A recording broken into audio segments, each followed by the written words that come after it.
segolo siling milion 184 mano mar gero daga kembe. Samoro nyalo nyiswa ni kaunti ma Migori chenro chal nade machiegni? Kamano Sharon kuom thuolo momiyo kaka counties mondo wale ne jo Uganda joluo kaka weche mag ohala dhi mbele e counties magwa. En adieri ni county government ma Migori kod national government nodonjo into an agreement mondo wager country aggregation and industrial parks. Kendo ma Migori, as we speak today, we are at 90% completion. The county government osegolo omenda maromore gi milion 188. The national government be osemiyowa their part mane en 250 million. Koro omenda modong' mondo ochul mondo completion mar industrial parks obed operational odong' gi county government. Kopogore gi mano,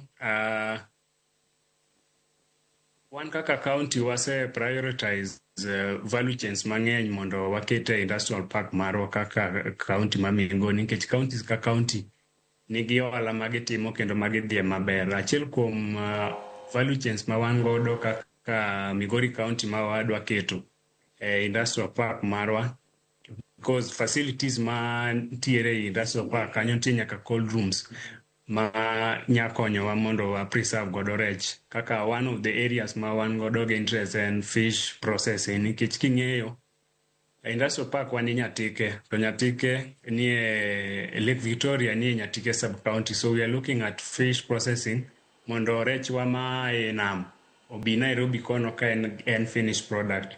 Another area ma wabe wang'iyo en rice. Nyatike sub county wan gi lower Kuja irrigation scheme ma the county government together with the national government oseketo mahina ahinya ne jopur mchele, mondo koro uptake mar mchele mar oganda wa mapuro mchele Nyatike sub county obed malo. Kopogore gi mano, kuma industrial park marwa nitiere, there is a potential mar gold gi copper mining matimore e area man kanyo, kendo kwanya yudo investors ma nyabiro invest mondo tim gold processing e area no, kendo mining mondo bede e kiwango mamalo, nikech ka wawuoyo sani mining mitimo kanyo ema nitimo mana gi artisanal miners ma pod onge mashinde, to wan gi potential mar yudo investors ma nyabiro invest mondo otim mining area no. Kopogore gi mano, we are also looking at having a meat processing plant area no, kata having a tannery, nikech king'iyo Migori county, the number of dhok kata miuso e Migori kae, already wan gi slaughterhouse miluongo ni Karamu slaughterhouse sub county wa mar Kuria. Koro wang'iyo ni ko dhogi osebedo slaughtered kae, koro skin kata gi dho luo wacho ni pien manya wuok kanyo no, wanyalo yudo an investor manya dhi keto kar loso pieni ne malos godo timne value addition mondo walos godo gik machalo kaka wuoche, gik machalo kamano. Rabuon cha koso rabuon to koro okumi maino dago ohala kanyo nikech untiere kod Terenganya processing plant, mano potato processing plant. Rabuon to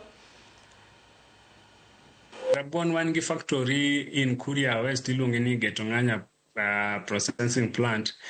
King'iyo Migori county as a whole, wan mana gi factory achiel ma en Sony ma ochung' ne weche mag niang'. To koro Getonganya be wan godo, though as we speak now